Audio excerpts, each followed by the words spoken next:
what makes him unique and is greatly exemplified by all the 4x4 and 3x3 and 10-in-1 puzzles he makes is his ability to take an interesting concept for rules or just like an idea or whatever of the puzzle and miniaturize it and still make it work without it being trivial.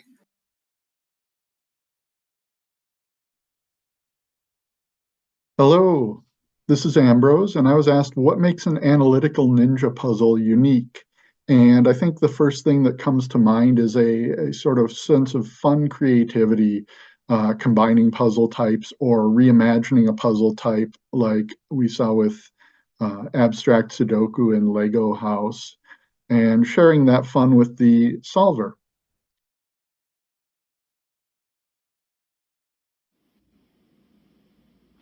I think Analytical Ninja has a unique ability to find some interesting logic with almost any rule set and even on a very small grid.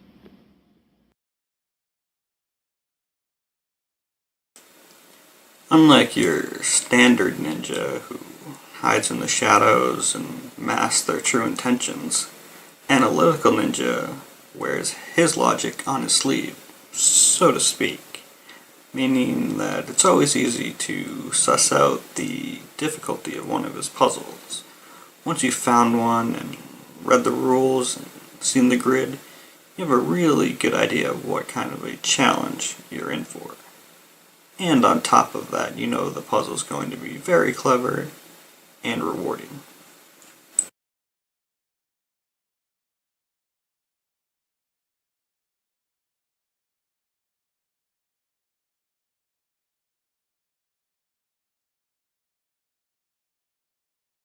Hello, hello. Welcome, AnalyticalNinja. Hello. Thanks for having me. Thank you for coming on. We will quickly ad break and mention all the things that are going on in this channel. First of all, Analytical Ninja's interview that's happening right now. Thank you guys for joining us.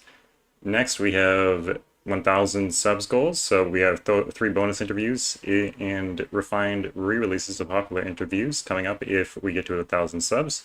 And we are getting close, 850-ish, I think. We haven't hit 850 yet, but we're very, very close. I think 847 last time I checked. Maybe it's higher than that now.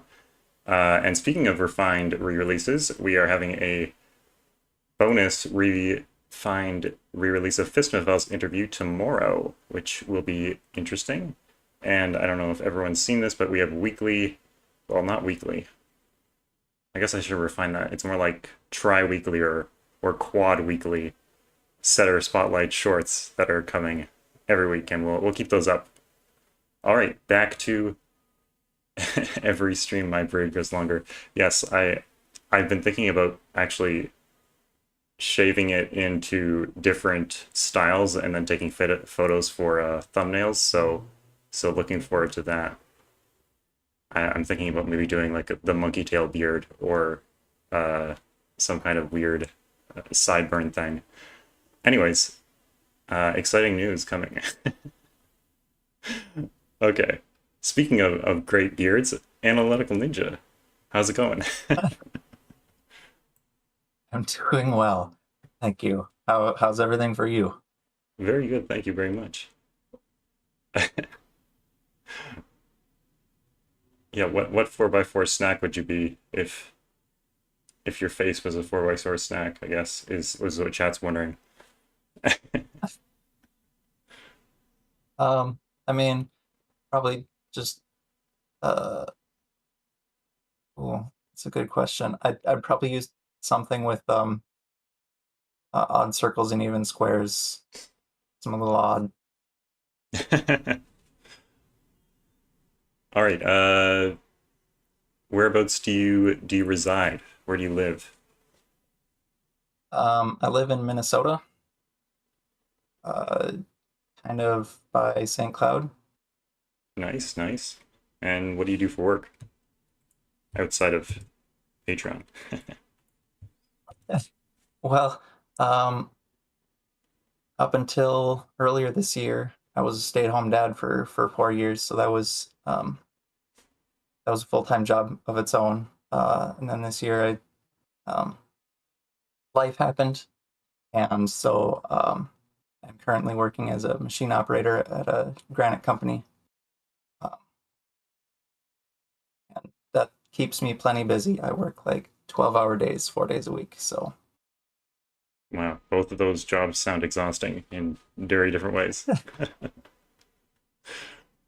yeah, it Uh, keeps me busy. do you have any pets other than your kids?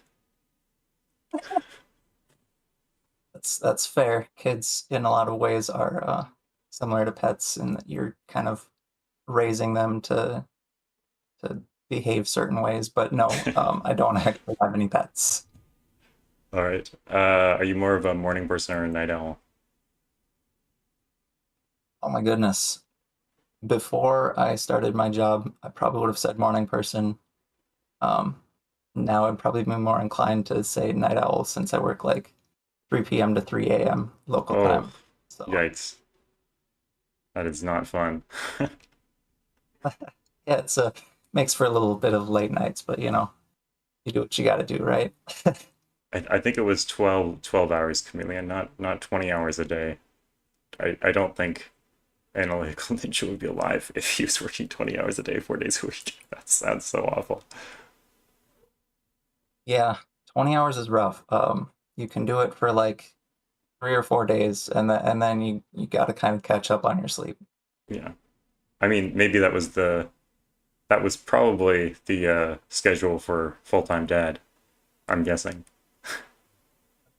Not quite, but some days felt like it. What's something that you own a lot of?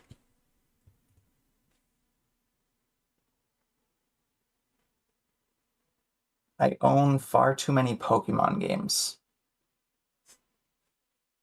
Nice. When did you start Um, collecting those?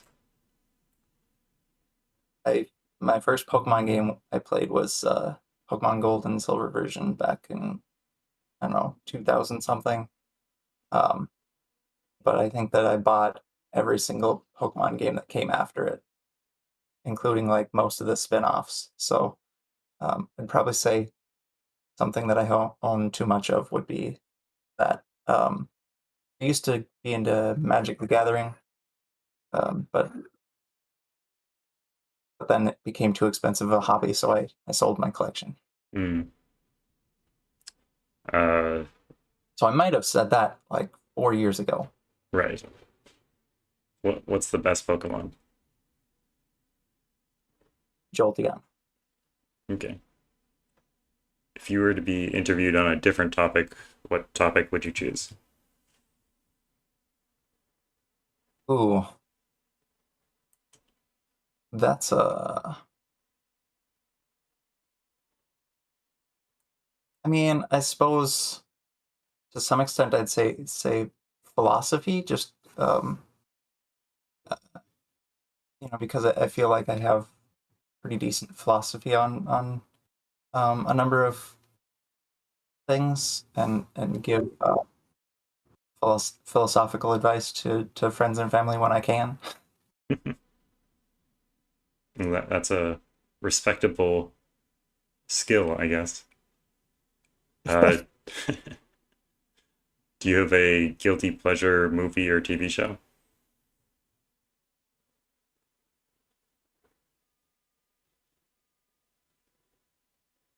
Don't know about guilty pleasure, but I think that one um, TV show that I'll never not enjoy going back to rewatch will be Heroes.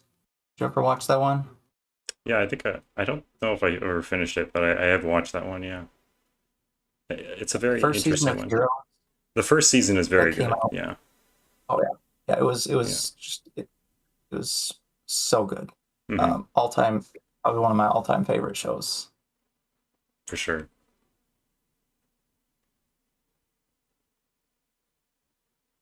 If you could trade places with anyone for a day, who would it be and why? Ooh, that's hard.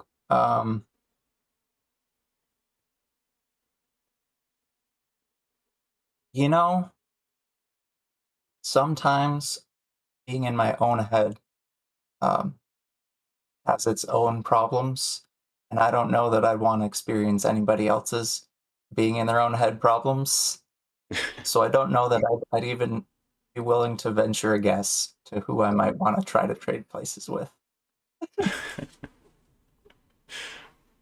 I thought you were going to say yourself for a second there, which would be very interesting.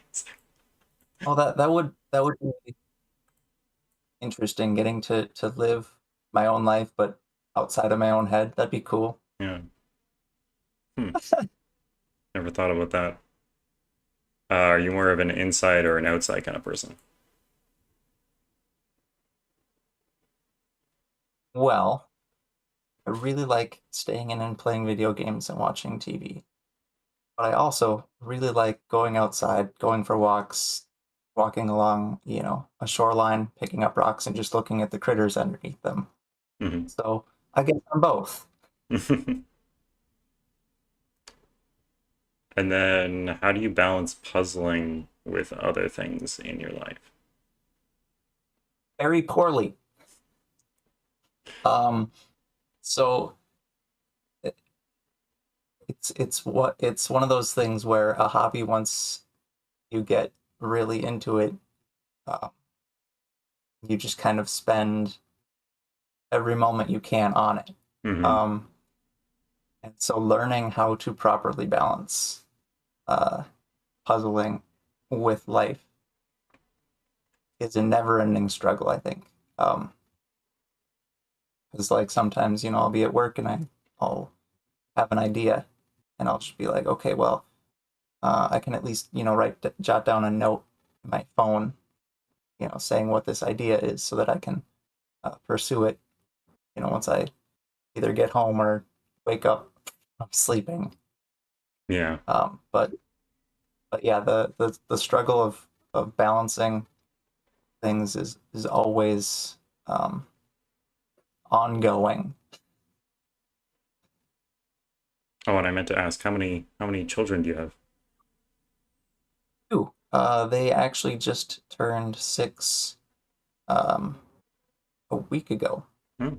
Like Saturday was their birthday, so Happy belated birthday to yeah, them. the twin just turned 6 this year. Oh, they're twins. That's great. Yeah, well, Clocksmith coined that term for them, and I'm just like, that's actually Twinges. awesome. I like. Are they interested in puzzles yet at all, or just? Sometimes one of them will try to like sit and solve um, some of the 4x4s from like the Snack Doku channel with me. That's kind of fun. Like she doesn't fully understand the logic yet, but Mhm, uh, just seeing kind of the gears turning in her head is really fun. for sure. Yeah, So speaking I of, love being able to yeah, yeah, kind go of share ahead. that with my. Speaking of Twinja, where does the name Analytical Ninja come from? So, um, back in 2009-ish, um, moved to Detroit Lakes to go to college, um, and one of my buddies there, uh, he like really wanted me to play Xbox with him more, and so he bought me an Xbox, and um, just like, all right, now you need to figure out a gamer handle, a gamer tag, um, and it was just like, I don't know, I guess I'm into Naruto, so my favorite character from Naruto is Haku. He's a very kind of thoughtful. He analyzes things. So I am the analytical ninja, and from there just kind of stuck and I let that kind of become a handle. So Cool. angsty teenage things. Before we move on from the warm-up questions, I'd like to thank all of these wonderful people, including Analytical Ninja himself, who is a Patreon supporter. Thank you, everyone, for supporting us on Patreon and sponsoring the warm-up session. All right, let's move to the puzzle section, revealing the puzzles in the background. What was your first puzzle that you ever set? So the first puzzle I set was pretty terrible. And I ended up having to do multiple revisions on it just to get it to a point where anybody would even want to try it, putting it into CTC testing. The initial intention was to try to do a miracle thing because, like most people, the thing that brought me to CTC was, Right. the miracle videos on cracking the cryptic. And so, minimalist grids always kind of caught my eye. And so it was just this weird thing where what I ended up going with was there was, non-repeat diagonals in both directions. And there's a miracle square, or what's the Magic square. magic square? My goodness, a magic square. One of the boxes is a magic square, and then the rows and columns of the grid that go through the magic square are indexing. So you have to use that to figure out where to place the magic square such that it won't break where the digits are. So you have to have 3 self-referencing cells in the magic square box that reference themselves both in the vertical indexing and the horizontal indexing.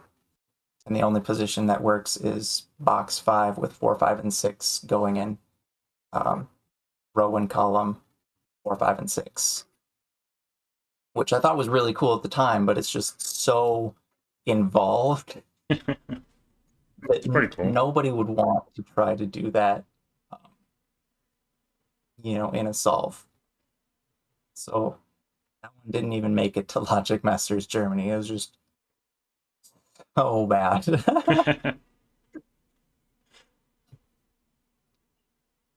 Would you advise people to not follow your folly and go for the miracle right off the bat?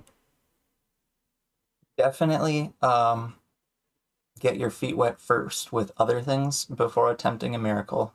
I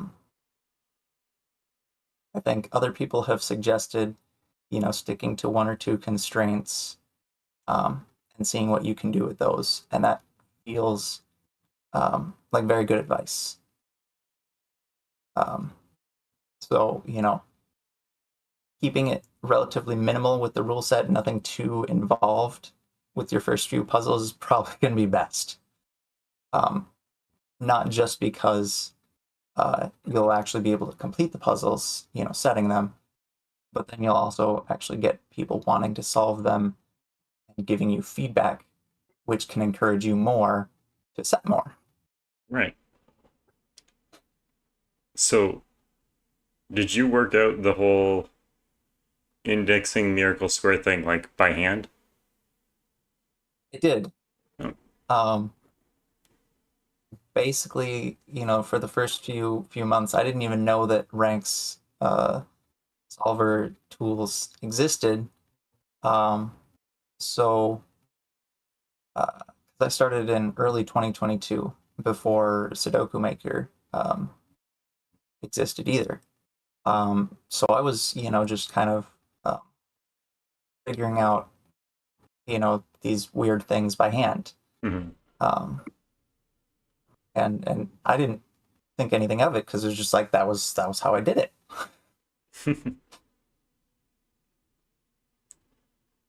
So, And correct to me this if day, actually, I really don't lean too heavily on the solvers just because I think that seeing where the logic leads myself is in some ways more satisfying. Mm-hmm. Sorry to interrupt. I was going to ask, is the first one on your LMD the second puzzle that you set? It is. That's a big difference.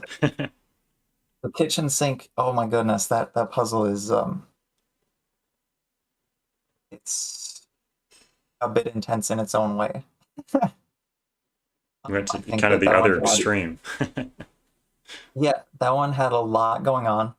And that's why I called it a kitchen sink, because it was it was basically a little bit of everything, including 5 different puzzles.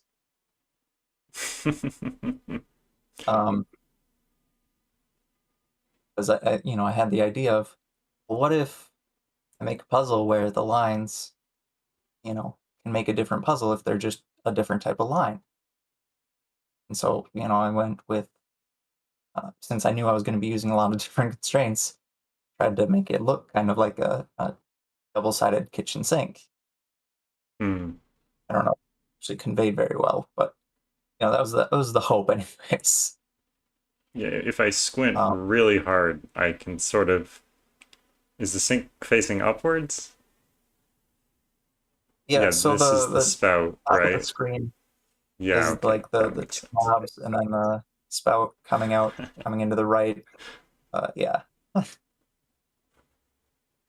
But that one was really interesting. I liked just how far that quad in box 1 could get the logic in all of the cases with the logic. Well, except for the palindrome. The palindrome was tricky to make work, but for the other 4 types that I went with, the sequence lines, the Renban, German Whisper, and region sum, the quad in box 1 ended up doing a lot of work to get the logic started, which I thought was really cool to have kind of a uniform place to start from.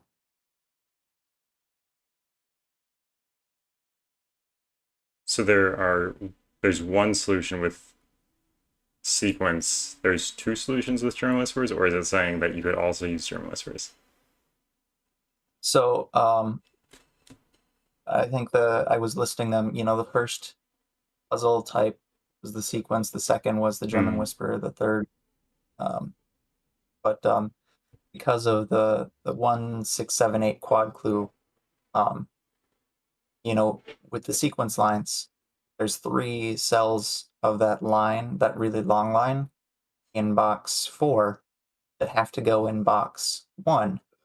Well, where do they go? They go on that quad clue. So it has to be 8, 7, 6 to start that sequence line. Right. And then with the German Whisper, well, actually, with the Renban, it's more interesting because, again, they can't repeat on the line, so 3 of the cells have to be in that quad clue.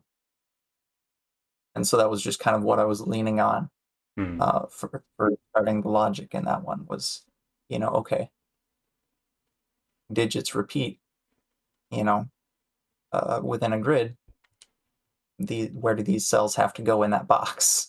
Right. So that's a great question by Chameleon is, how on earth does one set these dozens in one puzzles? What was your setting process for it? So, the setting process for kitchen sink, that one in particular was interesting because I would basically just have the screen open, and I didn't want to fully resolve any of the puzzles right away when setting, because I wasn't sure how much wiggle room I needed to leave open for future types. So I got as far as I could with just the lines and the faucet and the quad for the sequence, And then I was like, all right, let's start working on the other ones and see where the logic goes for those, and then adding clues to kind of get the logic a little further for them until I eventually got all of them unique. And I couldn't make the palindrome work because there was just too many possibilities. Hmm. And then I think it might have been either Rock Rat Zero or Math um, that helped me kind of work through. Okay, well, how about you carry over one of the digits from each of the previous four for the palindrome to make that unique? And so then I found, a set that I really liked for that. Yeah, that's So quite involved for a single solve. yes, and so that one was its own challenge. The 10 and 1 puzzles that I guess have kind of become one of my uh,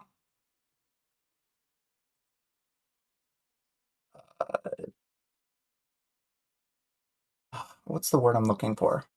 Modus Um, operandi, or well, just they're kind of reputation. one of my defining Right. things that I do.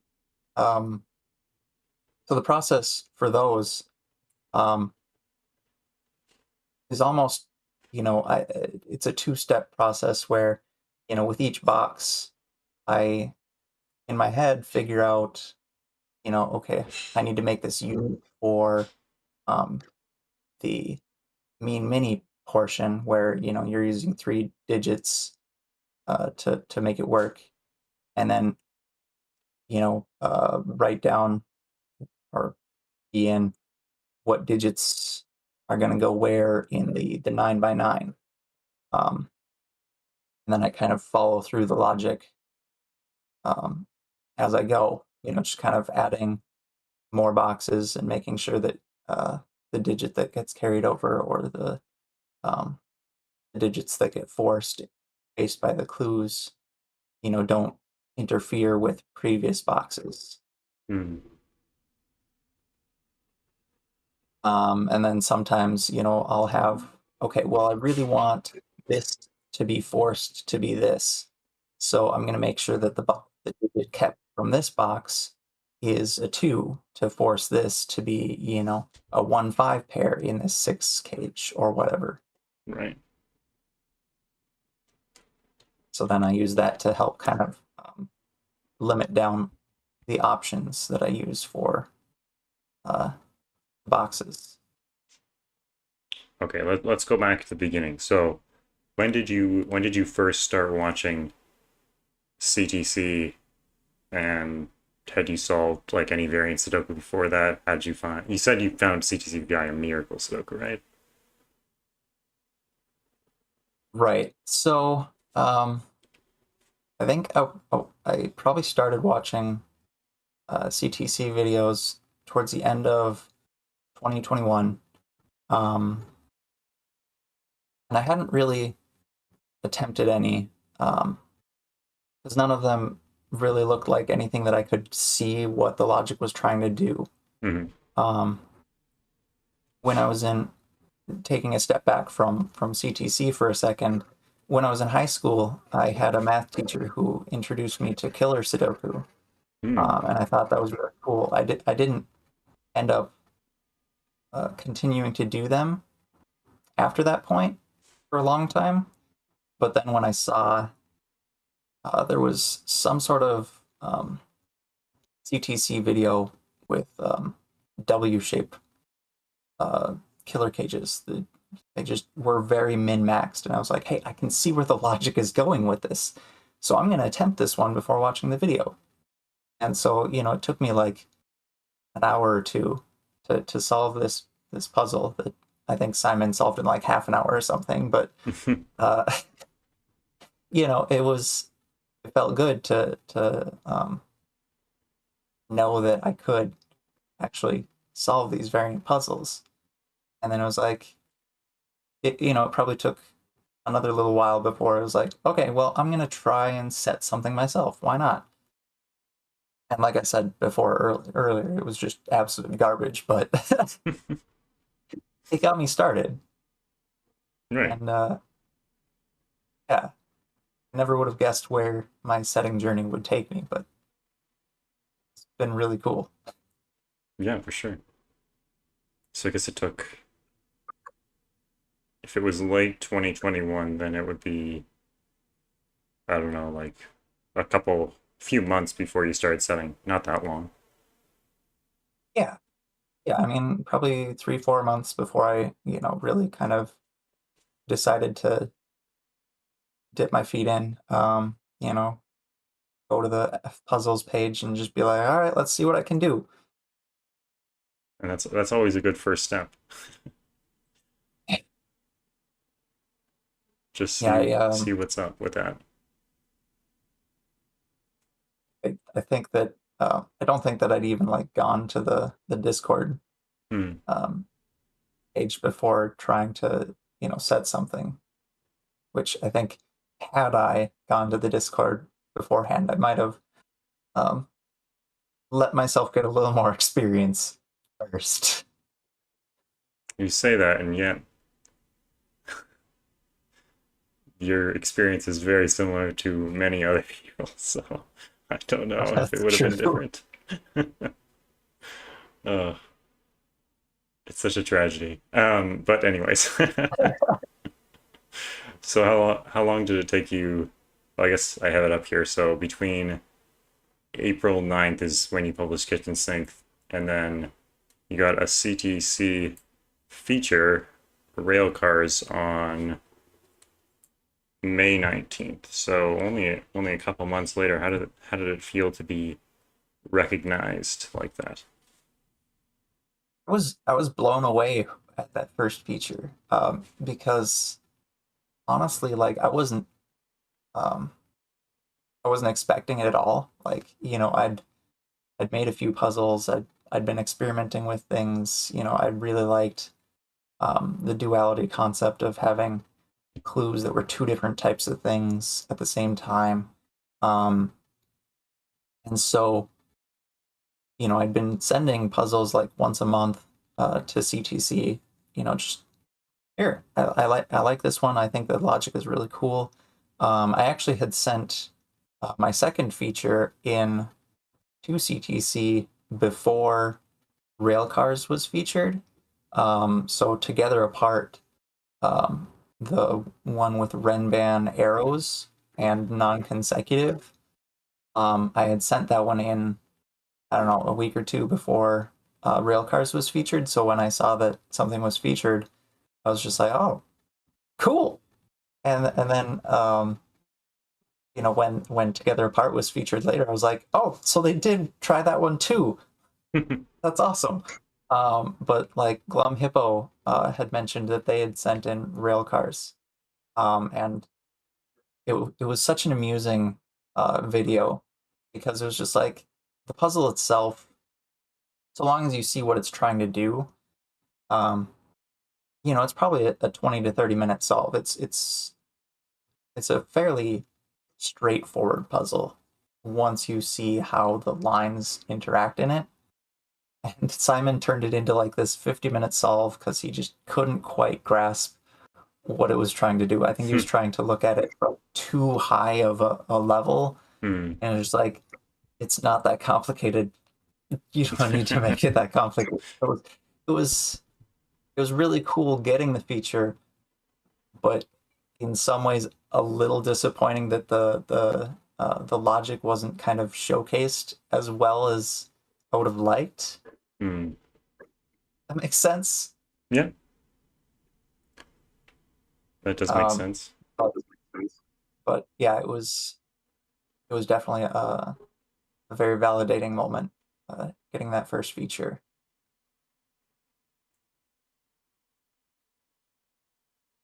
Let's go to viewer questions, even though I wasn't even looking at them. Getting a little bit of feedback on your end. Of course, it just happens out of the blue, but if it keeps happening, I'll let you know. Maybe, do you have headphones on hand that you could grab? I don't actually. Okay, well, we'll just try to deal with it. I'll talk quietly. Okay, so let's go. We kind of already touched on this, so we'll touch back on it. Isaiah asked, what's the setting process of making abstract Sudokus?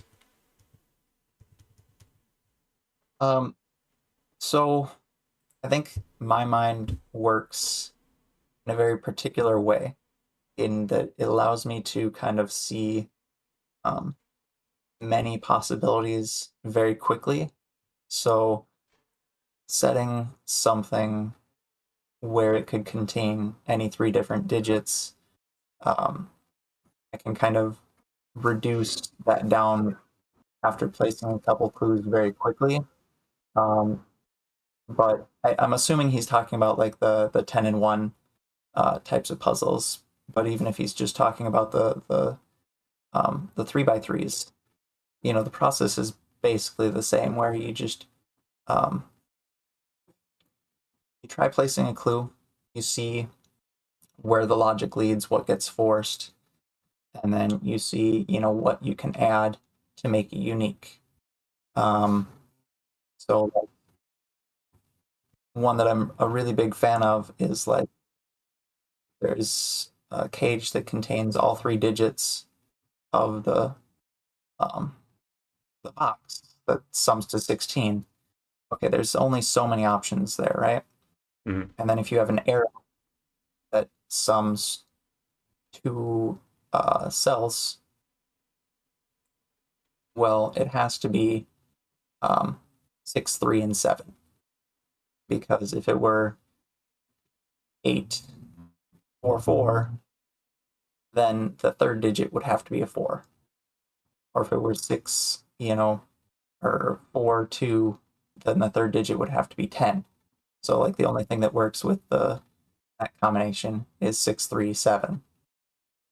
You know, just kind of seeing how the clues interact with needing 3 different digits. Mm-hmm. But they can be any of the 3 or any digits. It's something that I think my mind enjoys. Yeah, it seems like you've got some background noise on your end too. Yeah, I think you can hear that. Hopefully the stream can't hear that. I was trying not to talk during that. I feel like there is this this construction truck that just keeps driving up and down the hill right next to my window. I don't know what they're doing, but it's like the 8th time they've driven past. Or maybe it's multiple trucks, I'm not sure, but I just keep hearing that same noise. Yeah, so if I don't speak, then nothing will come through because there's a noise filter limiter, but there's not that on Discord, so the stream can't hear. But unfortunately, Discord does not stop that. Fair enough. Yeah, I turned my volume down so that hopefully feedback won't come through on my end. Oh yeah, hopefully the noise on my end doesn't come through on your end. That would suck. Right, I just don't want like my speaker Yeah. get then come through my microphone. That would be awkward. Okay. Had that happen before.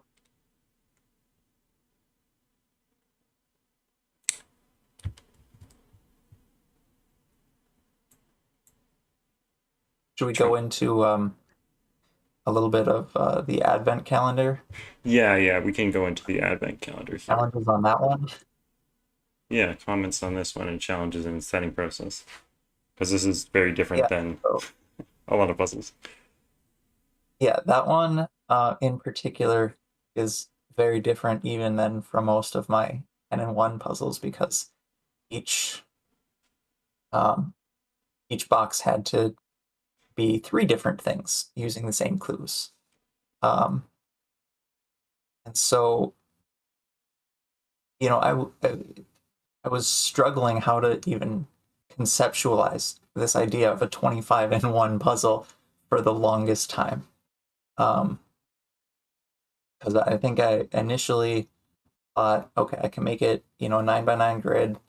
I can have, I can do mean minis, and then I can do like, I don't know, 6x6 puzzles with, 4 of the boxes or something. And it was just kind of messy. And then Ron Planer, came out with this beautiful thing of the Quattro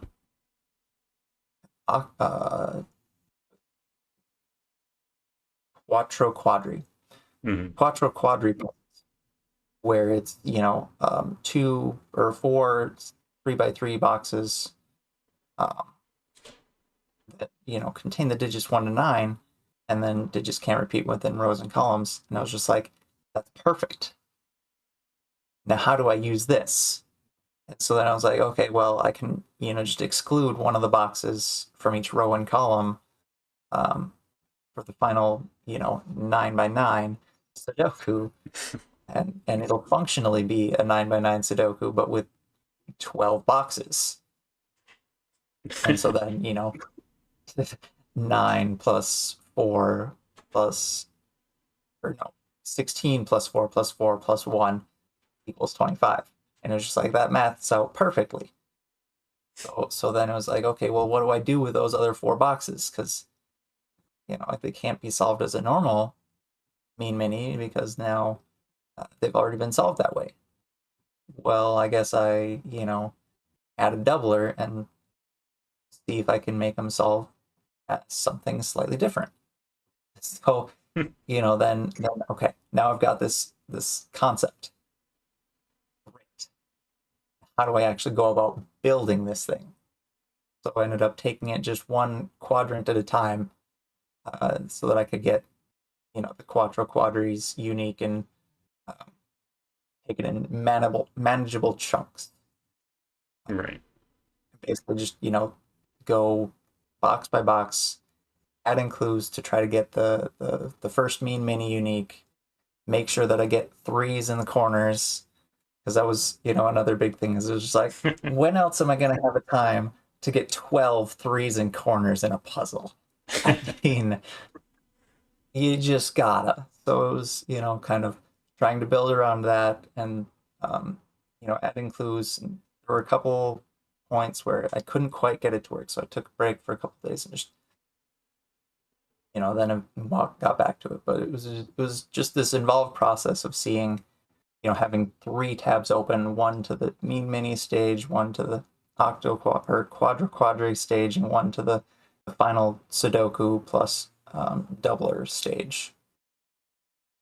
And so it was just, comparing the grids and making sure that nothing was ever broken, and before, while adding clues.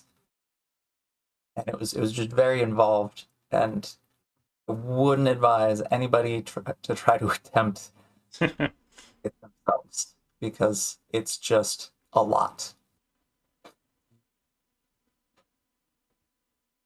Yeah, that's a crazy amount of effort for well, I was gonna say for a puzzle, but it's more like 25 puzzles in one. So I guess Yeah, it was really you were really efficient, honestly. and I was really impressed. One of the solvers on the CTC's Discord, I want to say it was John G, but I could be wrong. And if I'm forgetting your name, I'm very sorry. They actually had the patience to solve it one puzzle per day at a time over December. And it was just amazing to kind of hear their thoughts as they were, slowly getting their way through it. But it was just like really interesting to see that, there was even one person willing to like solve it in that way. Isaiah says, I wonder if you can take Advent Calendar one step further. What do you make of that? I mean, there's always further you can take a puzzle. There's just like, I don't know how I would do it, but I could definitely envision a 4-stage puzzle with just so many, mean minis starting it out. And I don't know if I coined abstract Sudoku or abstract 3x3 before Mean Mini became popularized for like, a smaller grid using any or the digits from 1 to 9. But I think that's why people are referring to um, the 3x3s as abstract, is because that was the term that I coined for them before I, learned what Mean Mini was. Mm-hmm. And so, that was just abstract 3x3 was what I coined the 3x3s, where they could contain any 3 digits from 1 to 9. And eventually, I just adapted to, okay, they're just a form of Mean Mini. It's fine to call them Mean Mini. I'm not offended. If that makes sense. Yeah. So let's jump over to Patreon. Why did you decide to start Patreon?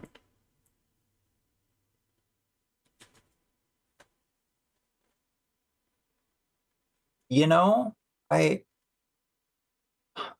It's a good question. I mean, obvious answer is a little pocket money or whatever, but I felt like I had a unique perspective to offer, and um, if people wanted to, support me in that venture, um, and cool. And when I first started, I was doing um, one 10 and 1 puzzle, one duality, and then one that was like a pencil puzzle, either a pencil puzzle Sudoku hybrid or a pencil puzzle with traditionally Sudoku constraints. Either way, is kind of a way of doing something interesting with pencil puzzles. So it was just kind of 3 different facets of things that are kind of specific to my wheelhouse of, I like the thinking involved in the 10 and 1. I really like, the duality of, having 2 overlapping constraints. And I really like kind of doing off the wall things with other puzzle types. And so, that was kind of how it started. And um, earlier this year, my life kind of got messy and I had to take a break from that. I'm not going to get into that per se. Yeah. But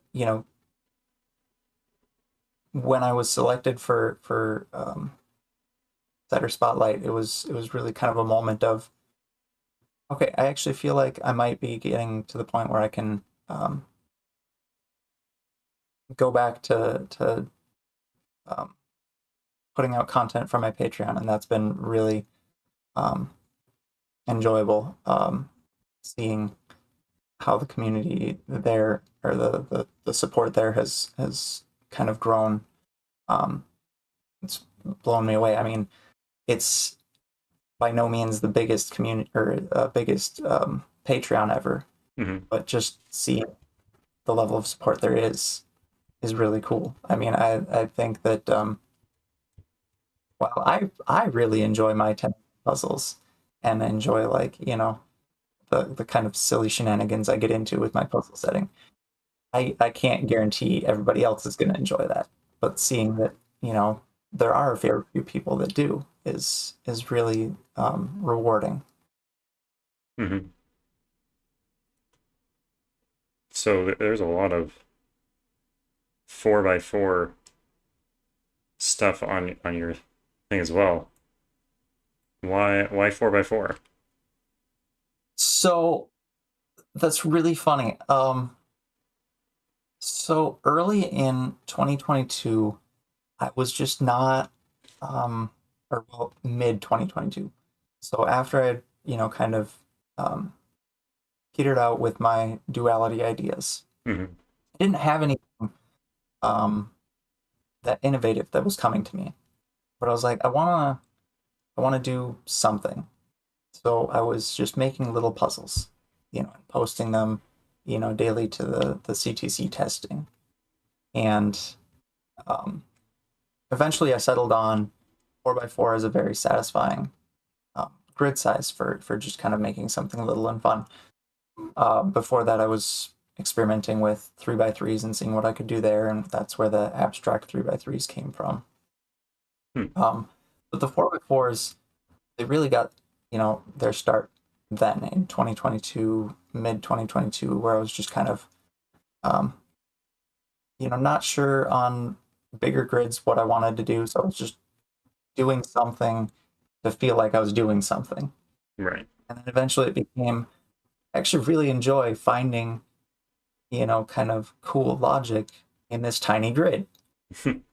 um, and so I've made like over 300 of these 4x4 puzzles that I've posted on the CTC testing um, channel, that I'm like, I have all these puzzles just like sitting here. Why don't I, make little packs to post for free on my Patreon, so that, people who can't financially support me can still have, something for being a member, a free member. Yeah. And Patreon sends me emails every 2 weeks saying free members and boost uh, engagement by some ridiculous number like 2 million%. So there you go. But yeah, that was basically, where it is it's just like, I have all these puzzles that I've made. Why not share them, on another platform? Yeah, for sure. It's good to take the things in testing that you're not going to like, because are we really going to publish 4x4s to Logic Masters Germany? Probably not. So to make some use out of those is great. I don't know, that one by, what was it, Mixo and uh, I Love Sleeping. The one that took Simon like an hour to solve, that was a 4x4. It was kind of a crazy puzzle. Hmm. But you get that Scorp solved like that. Oh yeah, Scorp. And Anyways, the bane moving of on all from of our that. existence, right? Bookworm asks, how do you how do you consistently set 4x4s of such high quality? So I think that comes down to just the way that I set them. I'm just I envision, one little bit of logic that I think is really cool, and try to kind of showcase in that puzzle is what I usually do. So like, say, you want to make it so that um, row 2 column 2 and row 3 column 3 can't be the same, and use that in some type of logic. You can put like an odd circle in row 1 column 4 and an even square in row 4 column 1, such that those can't contain the same digits, which then means that, if row 2 column 2 and row 3 column 3 contained the same digits, then it would break the odd circle and even square. So it's just kind of cleverly finding ways to put in the logic that you want um, to showcase, Right. because 4x4 is just meant to be a bite-sized, puzzle anyways. Hmm. So just one clever bit of logic to showcase is probably going to be where you're going to be.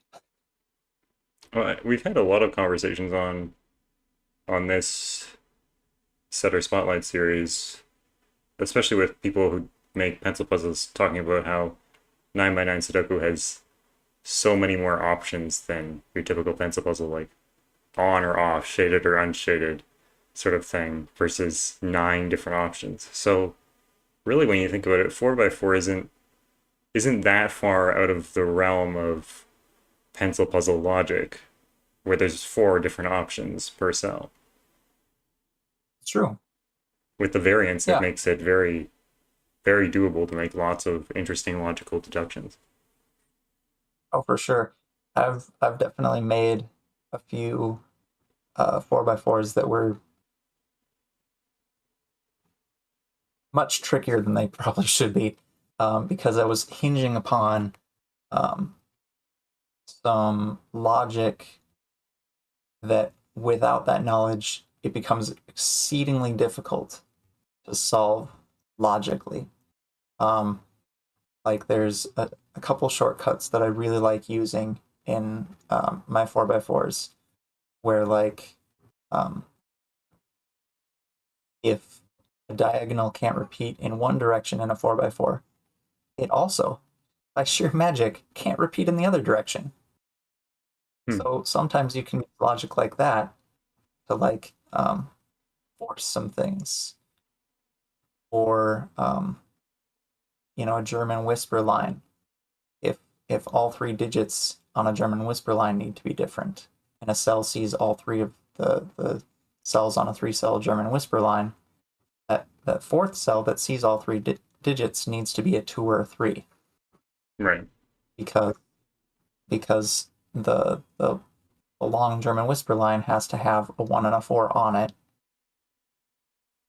because a 1 would have 3 and 4, and a 4 would have 1 and 2. So the middly digit that sees all of them would be the opposite of the central digit on that 3-cell German whisper. So just kind of little things like that of, shortcuts that can be used in that specific small grid can make for really fun puzzles if you're not used to them. Yeah, I like the word that you use, shortcuts, because sometimes I think that we can use those things for setting, but they don't really necessarily come into the solve, but they just make the solve seem kind of magical in a way that it just resolves without you realizing why it would resolve right then. Yeah, exactly. Yeah, so I guess the thought is just focusing on what you want to showcase in that particular little puzzle to make a decent small puzzle.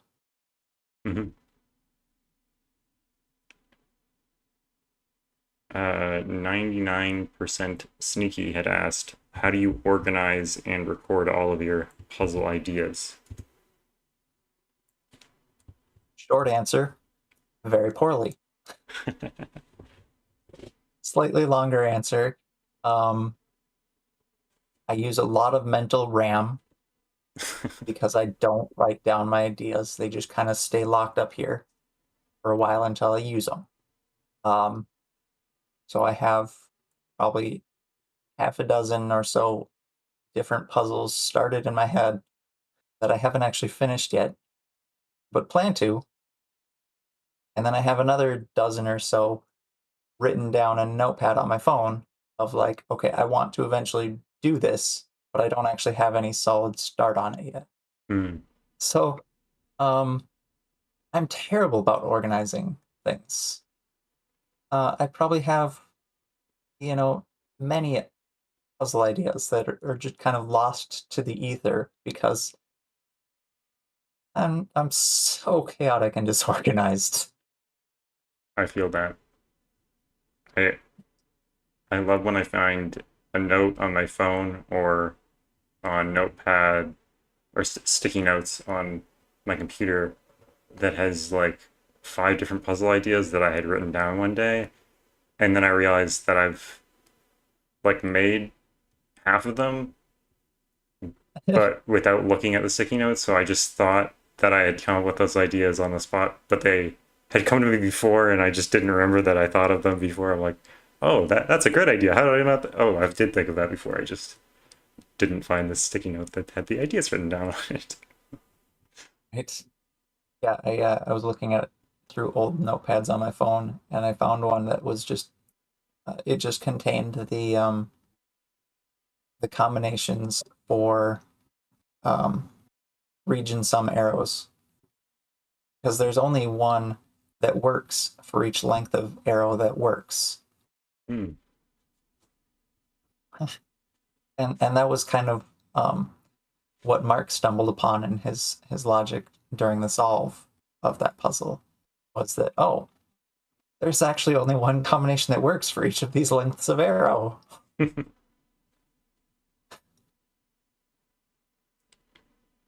so then it became a matter of just placing the digits where they would work with the non-consecutive logic.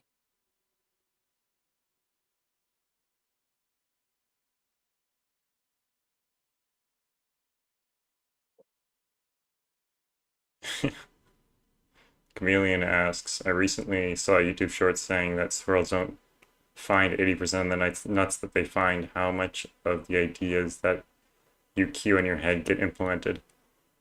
I guess you're the squirrel in this situation. I didn't quite catch the question. Oh, Want to try running that past me one more time? the question was how much of the ideas that you cue in your head get implemented? Ooh, like how many? Like Yeah, percentage-wise yeah, of the I things guess that so. I think of? Exact number, please. Probably about 27%. That's close to the number of nuts that squirrels lose, so I don't know if you're the nut or the squirrel in this case. That I have a lot of. My mind's always thinking, and then I never am able to pull off some of the things. Like some of Right. them I realize are just inherently broken, and so it's like, okay, well those ones are lost causes, but usually it gets a little ways before you realize that it's inherently broken, and then it's sad.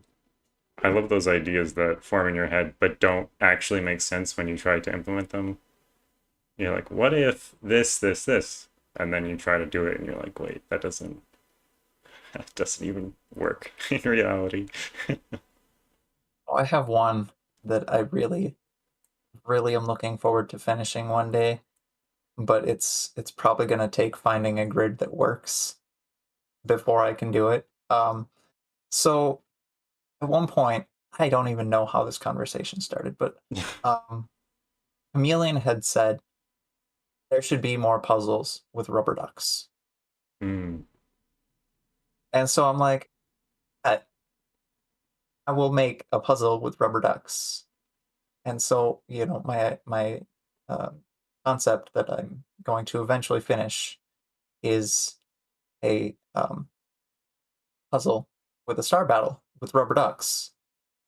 But then there's also aquariums, so the rubber ducks have to be like at the top of the water within the aquariums, That's so good. and the rubber ducks represent the ratio between the rubber ducks in an aquarium represent the ratio of the sum of the air cells to the sum of the water cells.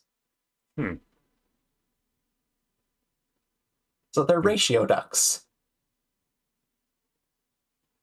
And eventually I will finish this idea. But it's just so ridiculous that it's like, it's going to take some time. That's a quality idea. You better get that done before someone else ducks it. If somebody steals this, I would not be offended at all, because it's going to be really hard to pull off. Let's see here. What do you hope solvers will get out of solving your puzzles?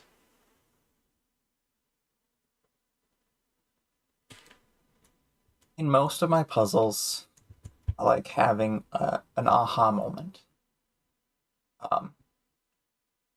So, like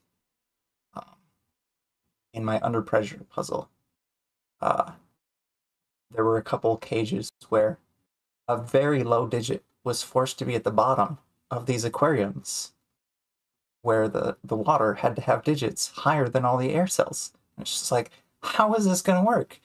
Like, this one has to be a 1 or a 2. And then the aha moment is, oh, if the cage is almost all water and the top cell is just a 1 air cell, this can be a 2. You know, so it's just kind of that aha moment is I think what I most enjoy putting in my puzzles is like, there's that little thing that seems impossible, but then, you know, through sheer magic, that's the only thing that works. I think Eniad described it best. You know, he told me that, you know, that's just kind of the ninja, the trait of a puzzle is, you know, there's a moment where, you know, something that seems impossible is somehow the only thing that works. Mm-hmm. Well, once you've eliminated everything that actually is impossible, the most unlikely thing must be the truth. Which are always great Exactly. aha moments. I love the moments where you're like, this can't possibly keep doing this. And yet it does. Exactly. So yeah, I think that in short, I want people solving my puzzles to walk away with kind of a sense of that was really cool and taught me something. You know? Mm-hmm. I keep opening my mouth to ask a question, and then the construction truck drives by. So if it seems like I'm silent for a second, it's probably because of that. I don't know what Fair on enough. earth they're doing, but either they need a lot of trucks or this guy is really lost. What setters do you feel like your style is most similar to? Ooh, that's really hard.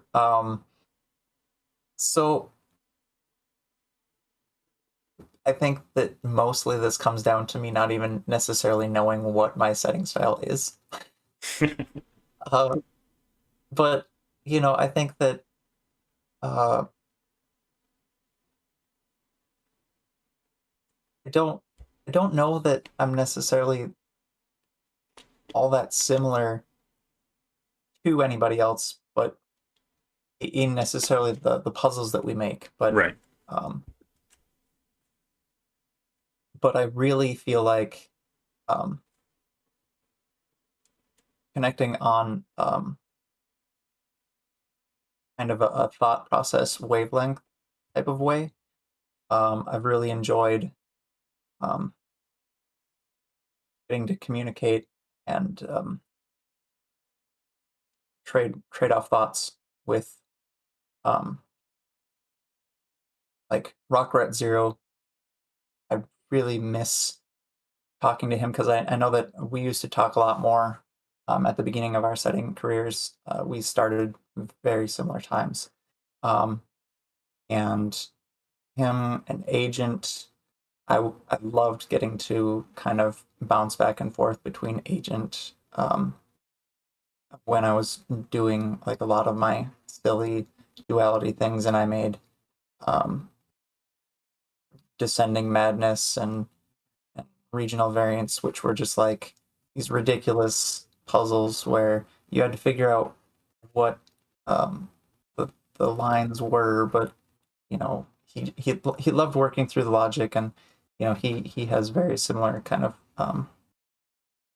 thought processes in his setting too, and he's just stunning. And Math Pesto recently has been just a phenomenal friend that I've loved getting to work with. And when we collaborated on this Mobius strip idea, it was just like this moment of magic where you know we just kept coming up with ideas and bouncing off each other and adding more, and so we ended up with like 10 10 puzzles using this Mobius strip idea that we sent as a pack to CTC, and they were like, "This is way too unintuitive for us to try to release as a pack.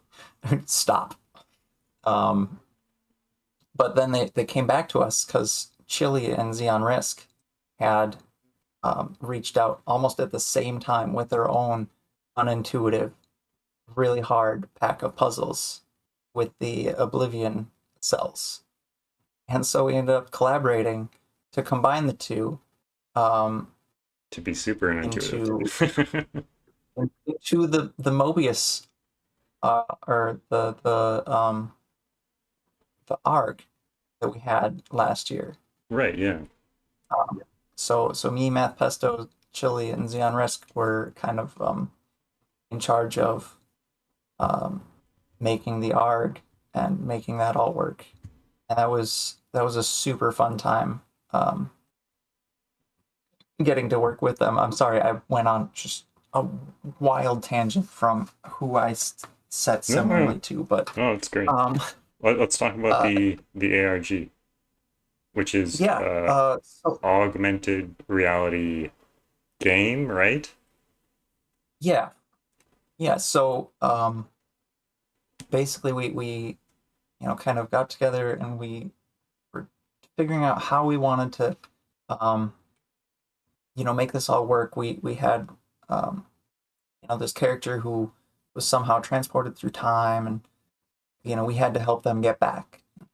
And then Math Pesto, he had a friend who told him about Hildegard, and we were all just like, this character is amazing and the perfect one for our arc.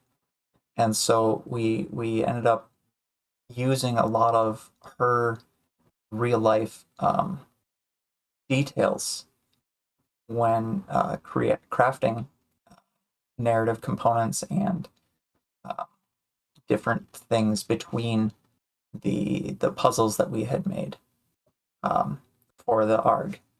And it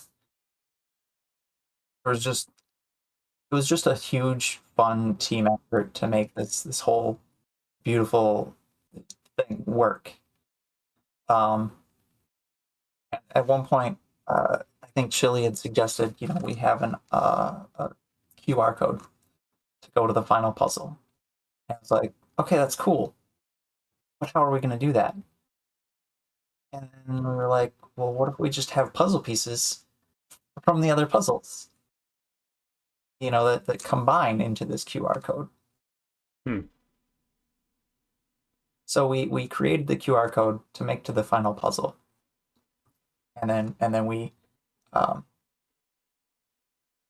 had to find ways to put pieces of this QR code into the previous puzzles that wouldn't interfere with those puzzles.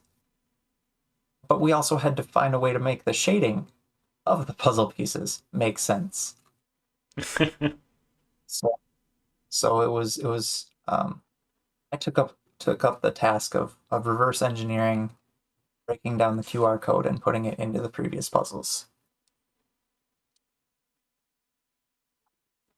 Which I think most everybody else involved in that group thought was just going to take weeks and weeks, and I think I got it done in like 2 days. It's just one of those tasks that my mind could make relatively short work of, if that makes sense. Yeah, different kind of thinking. I'm sorry, I went off on another tangent. No, that tangent was encouraged. All right, how do you come up with your puzzle names? I'm very lazy, and so usually it's either okay, this looks like a thing. Okay, this these are the constraints used in it. What does the sum of the logic feel like when solving? It's just kind of whatever first comes to mind is probably what it's going to be named, because I don't bother dwelling on the names too much. There's just too many puzzles. Do you have a particular name that you're proud of?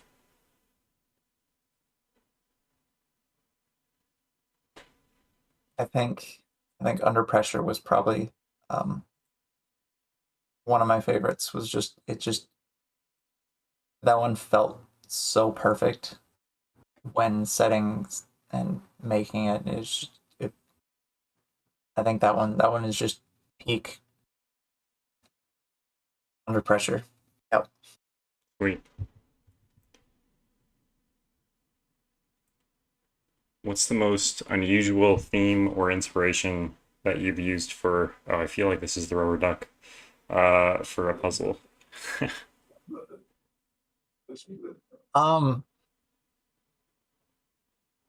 It might not even be the rubber duck. In all reality, I've made several just bizarre ideas that I'm like, this shouldn't even work. Let's see.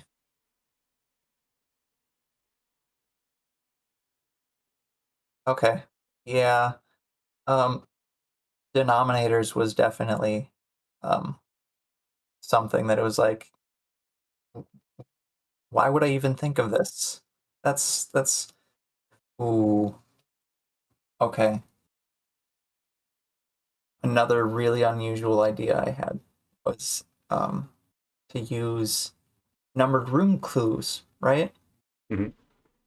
But with a negative constraint.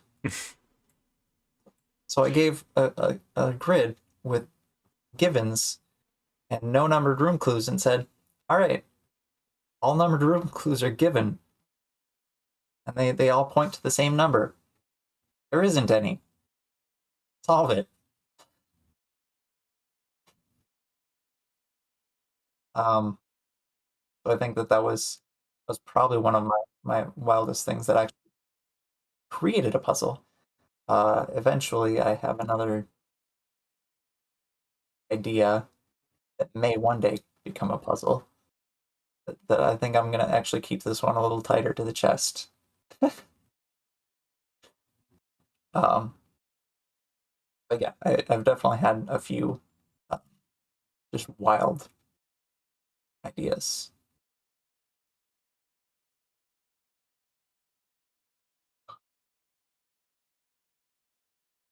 Wait, I'm confused about this actually. What does this mean? All all Which outside one? clues are for the same digit. Got you. Okay, that makes more sense. Sorry. I was confused with the numbered rooms negative constraint. I was like, isn't that just any digit at the edge would be a valid number rooms clue? But for the same digit, it makes sense. Yeah. Okay. Right. Yeah, it's just it's very weird logic Yeah. that doesn't get used. It's just like, why not? And I think that's where a lot of really fun puzzles come from, is just setters going, well, why not? Do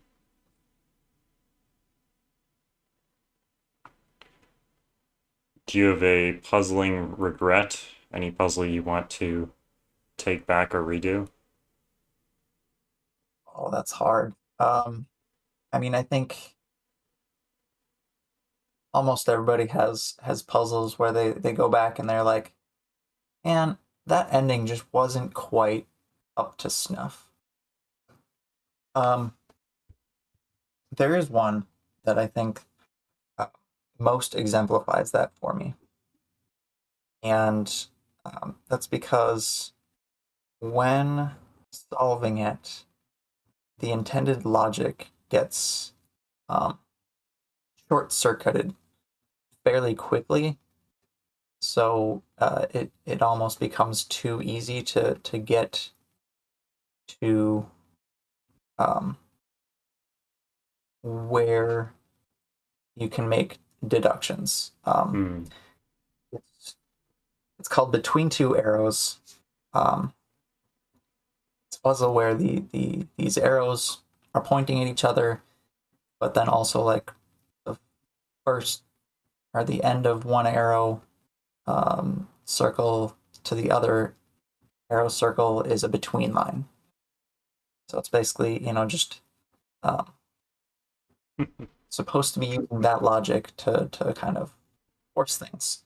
But because of the clues that I added to make it unique, it ended up forcing one of the digits slightly too early. And so I think that's actually part of why it has a not so fantastic rating for beauty on the site.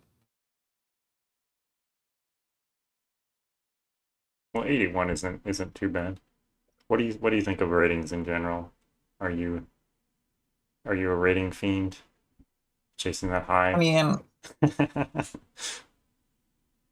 uh,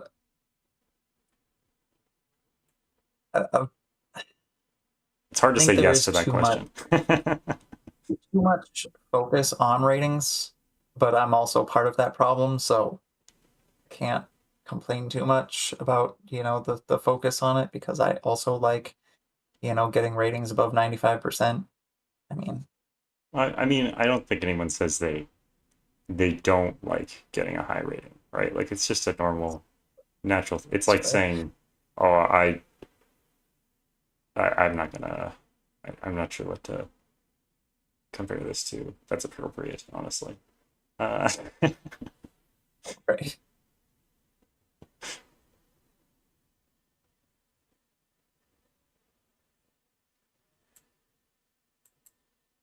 But yeah, I guess maybe like how do you go about rating things? You just, I mean, are you in the camp of just rate everything 100%,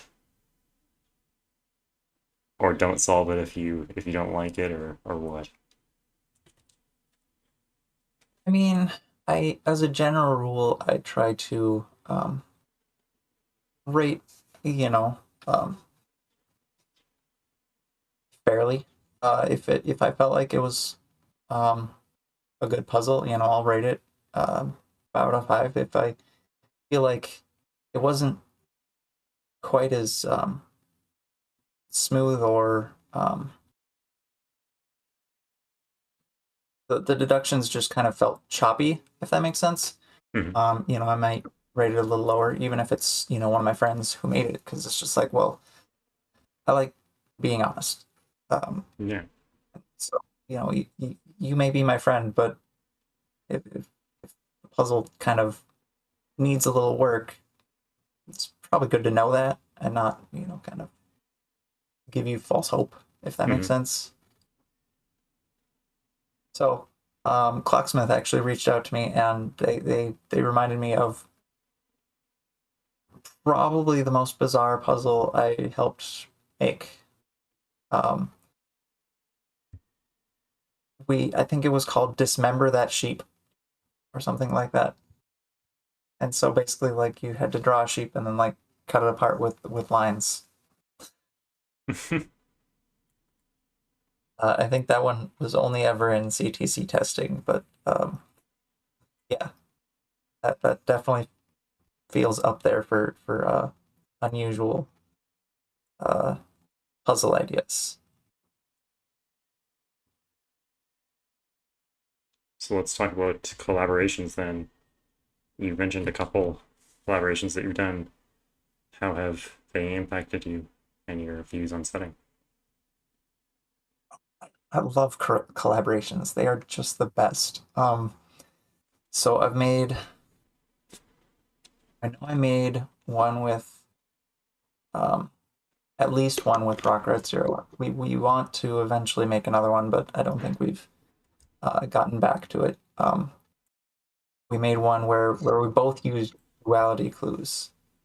And so I think we called it like Lunchtime with an X or something, and it was just super silly, but super fun. I think I used German Whisper arrows, and he used Sandwich Little Killer clues.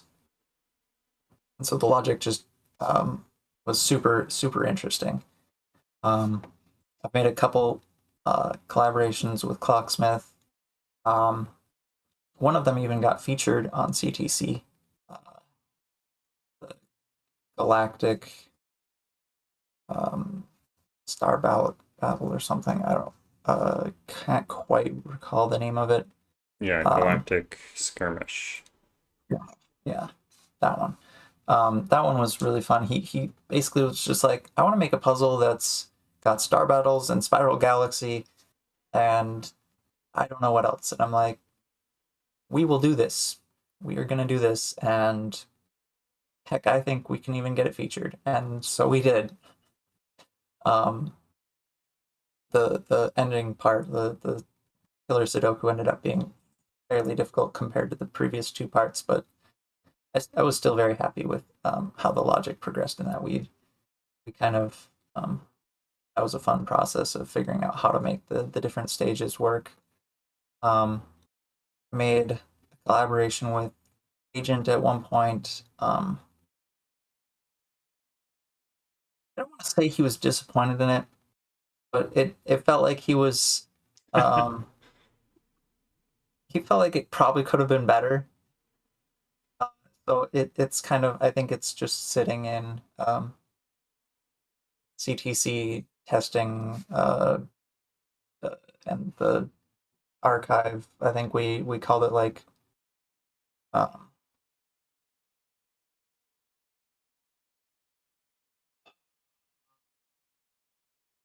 it was something with alcohol because it looked like it kind of had a martini glass in it. If anyone remembers it, they can mention in the chat. But so what's that time? Those few hours called at a bar? Happy hour? Happy hour? We might have called it happy hour. But it was just kind of cool. It had some really interesting logic, I thought, between German whisper lines and killer cages. So I thought that was fun. That was a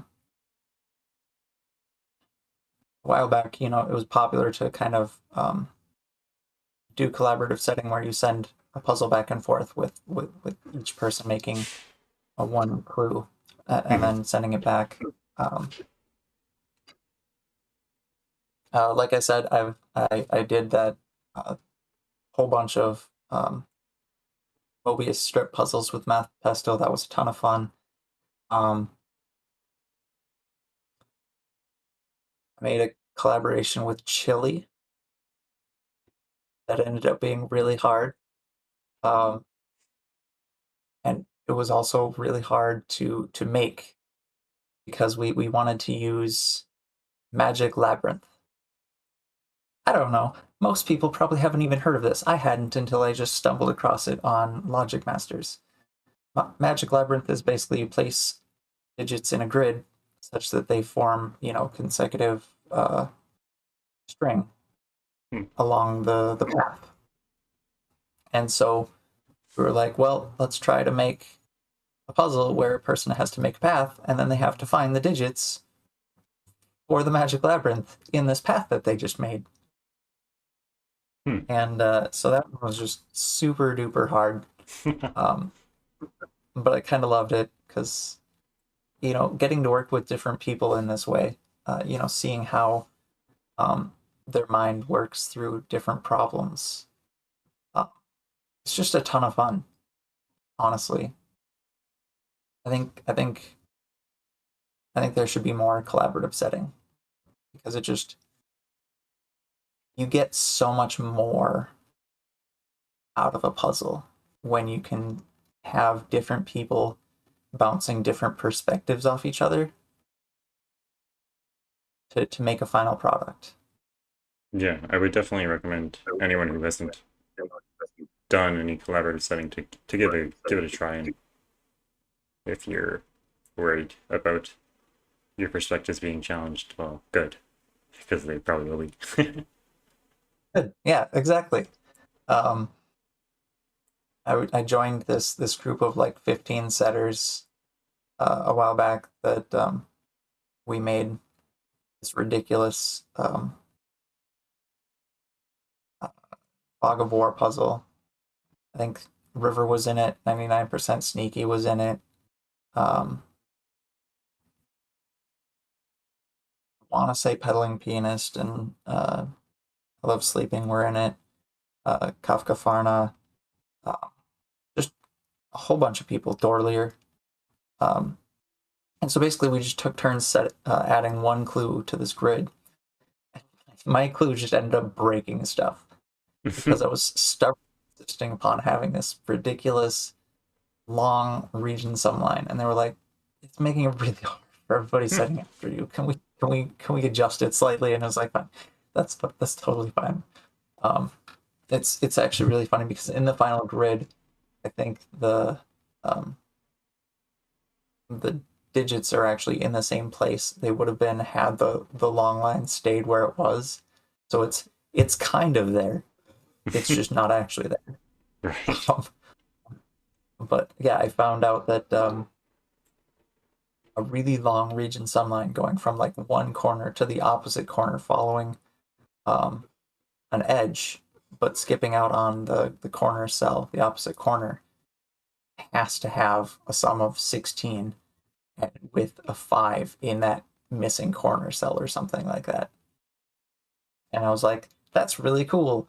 I think that I'm just going to make that my clue, even though it's ridiculous. Oh yeah, I think there's a puzzle with that. I don't remember liking that logic though, so maybe it's for the best. Yeah, it's definitely one of those things where like, is it really enjoyable? Questionable. But you know, I also made a puzzle with such a long region sum line that I just called it Tapeworm because it was just like, I don't know, 3 times as long as the grid.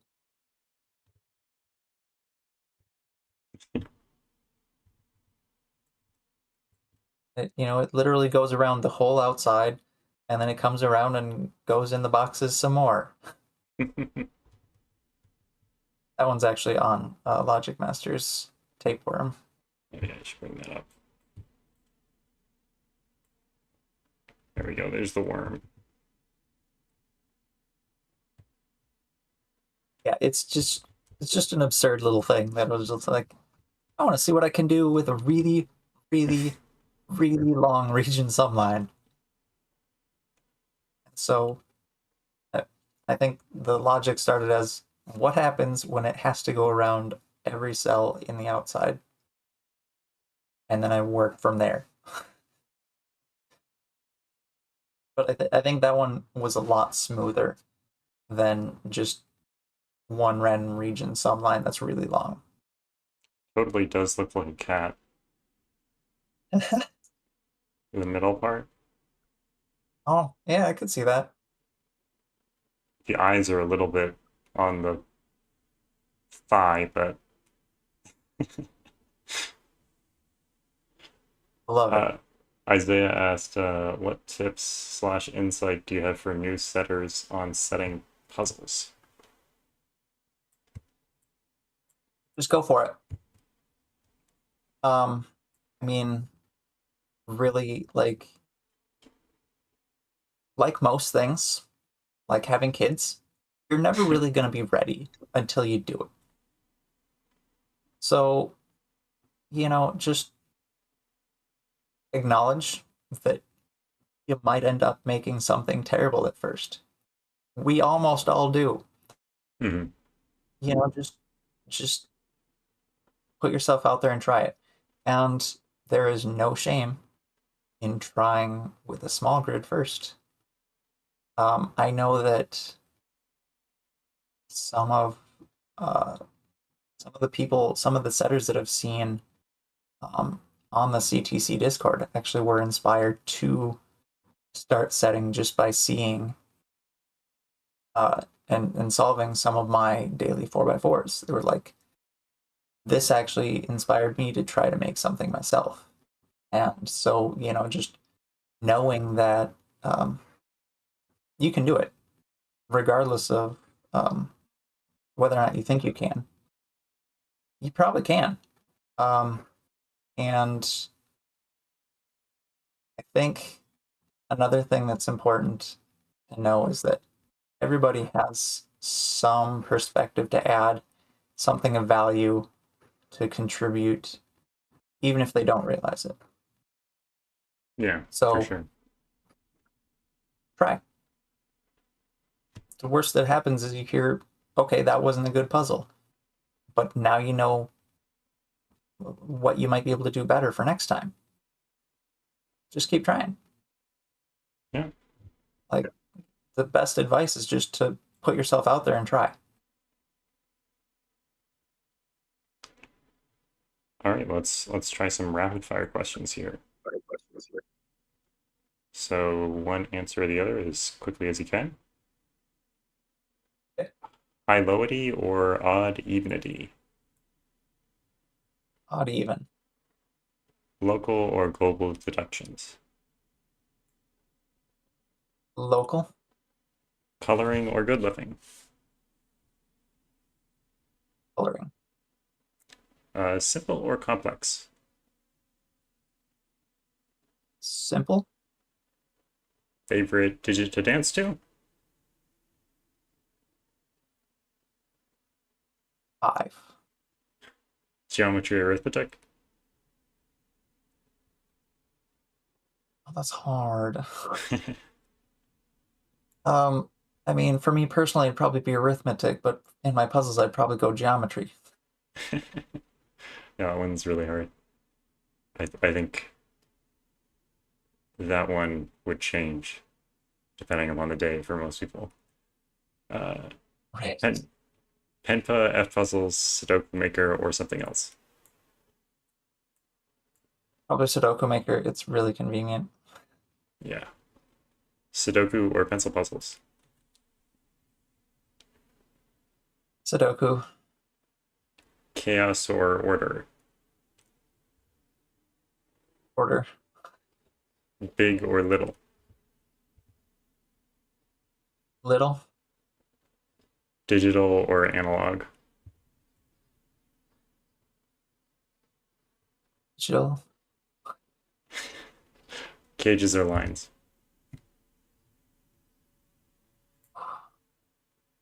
Into the hard ones here. Lines.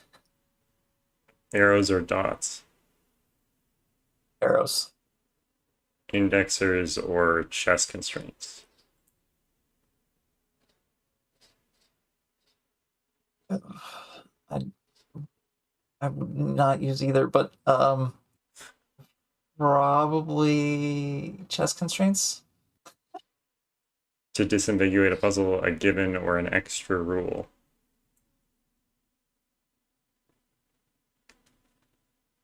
Probably given. Outside or inside clues. Inside. Cheese or bread. Cheese. What kind of cheese? Better. Okay. Good or evil? Good. Lawful or chaotic? Lawful. Okay. At some point we need to make a... What is it called? No, I can't remember the name.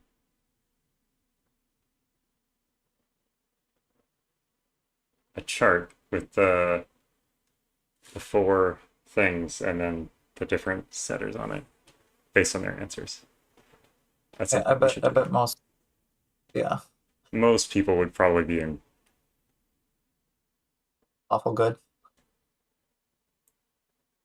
I think there'd be a lot in good, but I think lawful or chaotic, I think a lot of people slay. There's a lot of people that do enjoy the chaos, and Yes. to some extent, I can appreciate it. Is it But I think that No, it's not 0% bread. Are you kidding me? Have you actually tracked in that? Sorry to interrupt you. no worries. I was shocked. Yeah, in my own setting, I think in my own head I have a very kind of structured view of things, and so like chaos construction just it messes with my head, and so like uh I think I like a certain form of order in things, and that's just one of the ways that it's just like, nah, it doesn't quite jive with me. Hmm. This is a Which weird is funny question. because I Yeah. actually enjoy Philomeno, which has a lot of elements of chaos construction, so I don't understand. But, Yeah. Sometimes the mind works in weird ways. True. This is kind of a weird question. If you were to be interviewed by a different person in puzzling, who would you like to be interviewed by? Ooh.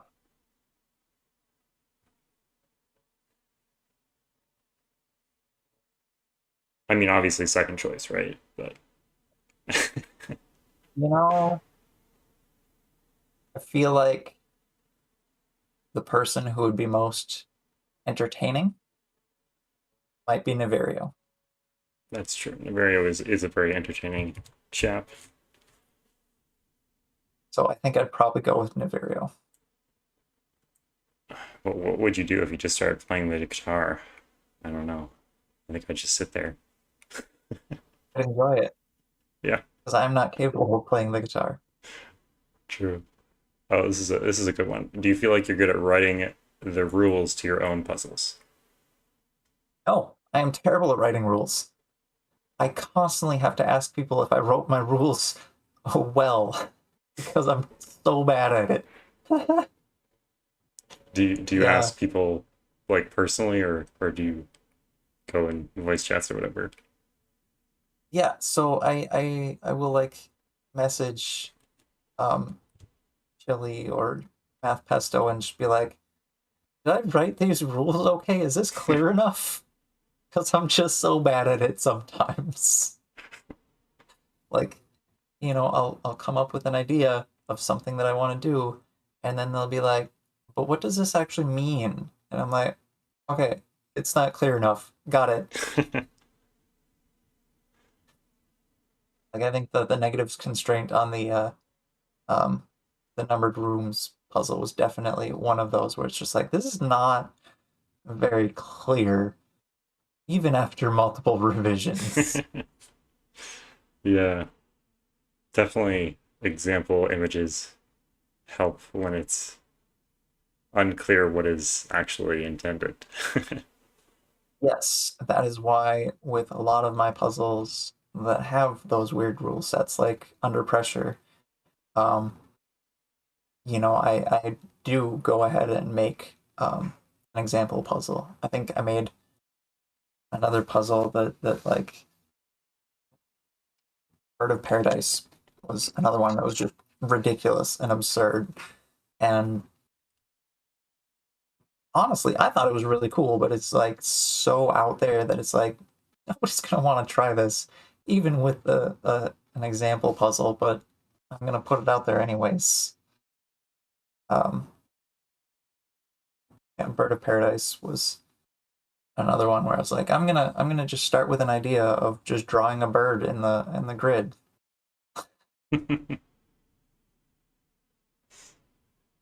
So I did. I had Clocksmith draw me a bird, and then I was like, all right, cool, I can work from this.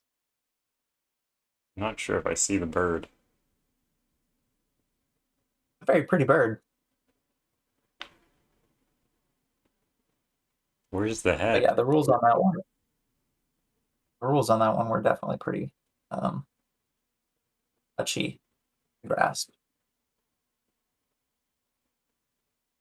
Is this the head? Oh, this is the head. This is the beak. I see it now. I see it.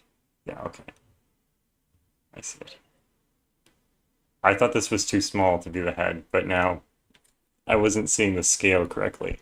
This reminds me of that Taskmaster task where they had to draw a bird by naming Oh different yeah. birds and fishes. Uh, that was so dumb,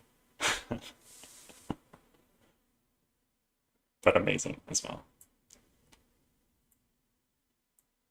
This looks better than their bird. By far. I had help. Had Yeah. Rocksmith help draw me something that would fit into the grid, and so I'm like, cool, I can work with that.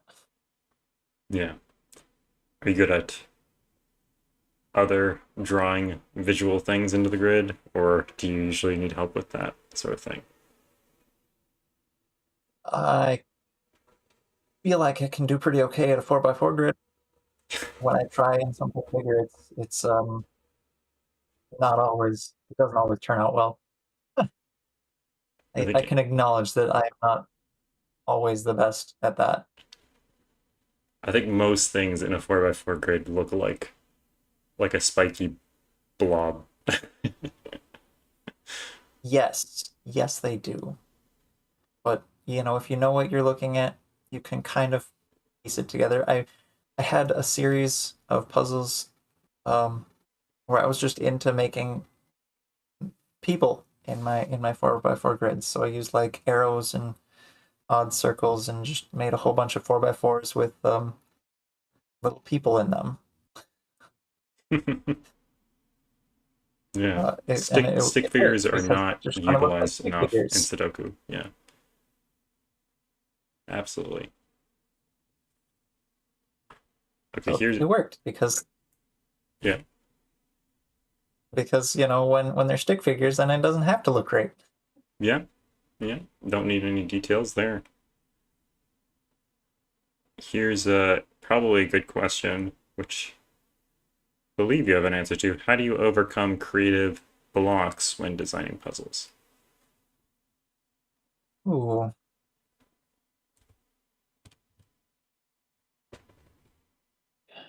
I think the best way is to just take a step back and sleep on it, and then look at it with fresh eyes in the morning. Maybe go back a few clues, and then just be like, all right, can I find some other logic that I feel is more satisfying for this particular stage in the puzzle? I think overall that's just going to be good advice for setting in general. Is if you feel like you're not where you need to be, giving yourself that chance to breathe uh, usually gives you what you need to pick it back up once you do. I think that's great advice. How often do you go looking for puzzles to solve, and where do you look for them? I rarely do. Like I said, I don't have much time these days for solving. But if anybody ever feels like sending me something, I always give it a go. I can't always guarantee a solve, but I always at least try it and share my thoughts on what I was able to accomplish. And as far as like me actively searching something out, I'd probably go, to Logic Masters or um, to CTC testing just to see what's, interesting, what appeals to me. And what does appeal to you? What makes you want to solve something versus not want to solve it? I think others have alluded to this as well, where it's, being able to look at um, the grid and at least get a good sense of where the logic is supposed to start from, um, where to get a grip on the solve. If I can see quickly where I might be able to start, that's probably going to be something that'll draw me in, make me want to give it a go. Yeah. I've been Because I watching a feel lot like of I have a chance of finishing it. yeah. I've been watching a lot of bouldering and like rock climbing, and they call them sets or puzzles as well. And I think that that's a great metaphor for like like where do you start? Like I think a lot of people are not going to start a climb if they can't get their feet on the wall. So giving Right. them a place to get up is a good stepping stone towards actually finishing that puzzle. For sure. So I Exactly. guess, do you enjoy solving more or setting more? I guess these days I'd probably say I enjoy setting more, but in some ways, like um, setting has a lot of solving in it. Right. So I mean, even though I'm setting far more than I'm solving these days, I'd still say that I'd probably actually spend more time solving than setting, just because most of the setting process is putting something in the grid and then solving to see where the logic takes you, and then, before you add more. So are you a big person who has like this intentional setting, like you know what's going to happen when you put something in, or did you kind of put something in and you're like, I kind of see what might happen, but let's solve it and see what happens? Is that more your style? Yeah, so I mean, it's definitely like sometimes when you have a deliberate thing you're trying to do, like um if you want to have, later on in the solve, if you see that you know, a logical deduction would be really nice if some cell were forced to be this digit and it has two options in that box, just putting something, an arrow or whatever, to force that digit to go there and not in the other option. Um, then it can kind of work to force the logic in the way that you want. So I mean, it's a bit about, like, you can go in with an intention, but then also add a clue that you don't necessarily know exactly what it's going to do right away.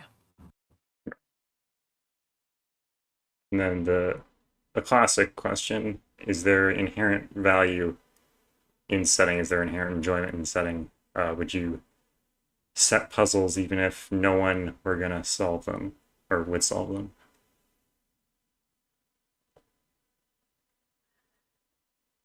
So if I were the last human on Earth and I could still set puzzles, I might.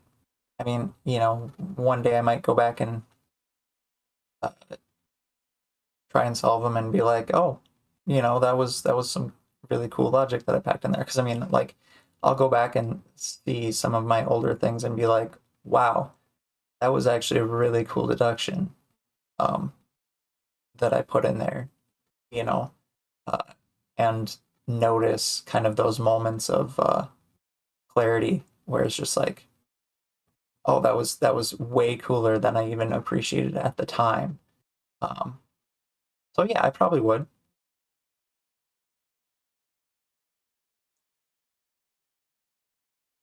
Love that hypothetical. If you're the last person on Earth, do you still solve puzzles or set puzzles? Let's talk about humor in puzzles. What does humor in puzzles mean to you? Humor in puzzles. Um, I mean, you can do lots of things with humor in puzzles. You can make situations that seem impossible, but then end up being the only thing that works. Hmm. Or you can kind of put irony in the name, or you can take the 99% sneaky route and make a positive diagonal puzzle where there's words of encouragement on each cell of the positive diagonal. You know, there's lots of ways to go about humor in puzzles. Someone needs to make a negative diagonal. Speaking of negative diagonals, do you have any puzzle pet peeves? Something that annoys you about puzzles or other setters or the setting process or whatnot?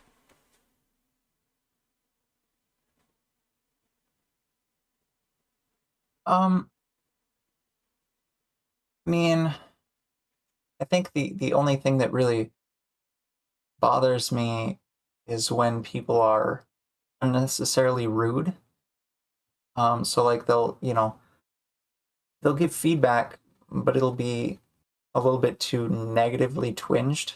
Like I don't have a problem with giving constructive criticism, saying, here's some areas that could be improved, and here are some ways that you might be able to do that. But when it becomes almost more of insulting in the delivery, then it becomes problematic for me. Right.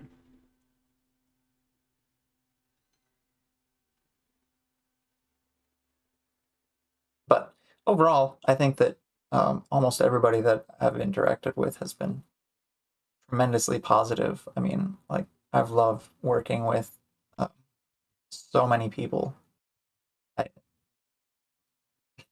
Seriously, like, I never realized just how many different people that I've interacted with in this community. But I went through like my DMs, and I had to scroll through like 10 pages of just people that I've had various interactions with just from this community. Yeah, for sure. I hope we have time for this question by Maze Gator. They ask, can you talk about the setting process for tight spaces? How you had the idea and how you executed it. They also said, tight spaces was such a stunning and funny puzzle, I literally gasped out loud while solving it. I love that puzzle. So, basically, for tight spaces, the idea was just, can I set a puzzle, a non-Sudoku puzzle with just between lines? Like, what kind of a silly idea is this? Like, can this even be done? And then it was just like, okay, I think it can be done. I think I can force a couple of things to make it work. And then it became, okay, now I have the ends forced. How do I force the middle? And then it was just like, okay, I think I can force this to be this ridiculous thing. Let's do it. And so it was just, kind of this kind of chain reaction process of discovery and innovating, how to put the clues together to make it this really weird, silly puzzle that, had several of those ninja unexpected moments where it's just like, that can't possibly work. Oh, wait, that's the only way it works. It's like a ninja philosophy, expect the unexpected. And yeah. Like there's another one, a puzzle that I did where it was a spiral galaxy philomeno Sudoku. And it's just like, this is so ridiculous. And I got to a later point in the solve, and I'm like, I don't think I've had something with, that was more than, just kind of a single line going around. Let's try to fit something in that's not that. And then I did, and it ended up being that, ninja moment of, it's just like, there's nothing that can fit here. Oh, a 7 like this fits there. It's funny when you're surprised as well in the setting process, not just the solver, but Yeah, delightful. exactly. I guess that's part of what you said about setting being partially solving, is that you also get that delight from the surprises. Exactly. So sometimes when I'm setting and I have a weird assumption, that proves to be inaccurate, and then there's another option that works, I will intentionally force that other option just because I'm like, I didn't see it right away. I want to use that one. Yeah. Because I thought it was really cool when I found it. All right, that brings us to the 2-hour mark. And as, yes, David Ratner points out, thank you, David Ratner, by the way. Yeah, remember to like the stream, subscribe, all that stuff for the algorithm, comment, and all that stuff. I hate saying that, but of course it needs to be said. And this time we have a bit of a different announcement that Analytical Ninja will make, so I'll throw that over to you, and then we'll thank you, and we'll be on our way. Well, I don't think I'm allowed to go into specifics of what the exciting announcement is, but Meme has something very exciting on the horizon, and you should definitely keep an eye out for it, because I am definitely going to be paying very close attention to it, because it seems awesome. Well, that's a very good endorsement. I Does that am work? very excited. Yeah, that works perfectly. I'm very excited for this thing. It's not a setter spotlight, so we'll have a tiny break while we do this other thing, and then we'll come back to setter spotlight with the last 5 setters throughout the coming months. But we have a little bit of a break for a different exciting thing that will be announced very soon. All right, we are throwing it over to Tristan and Zetamath for their Sudoku stream. Thank you so much, Analytical Ninja. Any closing Absolutely, words? it was great to be here. You want to plug your Patreon quickly before we peace My out? gosh, yes, I do have a Patreon, Ninja Puzzles. I release 2 puzzles weekly there, a 10 and 1, and then something else that I feel like would be fun. So yeah, if you feel like checking that out, I also, as we stated earlier, I release packs of 4x4s for free occasionally on there. It's awesome. It's a good time. Feel free to check it out. I'm sorry for not mentioning my collaboration with Ambrose earlier. I felt really bad once I realized that I did that. It's okay. You collaborated with too many people, obviously. Right? Yeah. It was so fun. The thermo killer puzzle that we made that got featured. It was so cool, and I feel so bad for not mentioning it earlier. But yes. Last closing statements. That's me being forgetful. All right. Awesome. Well, thank you again, and thank you everyone who came out. Goodbye. Have a good weekend. You as well.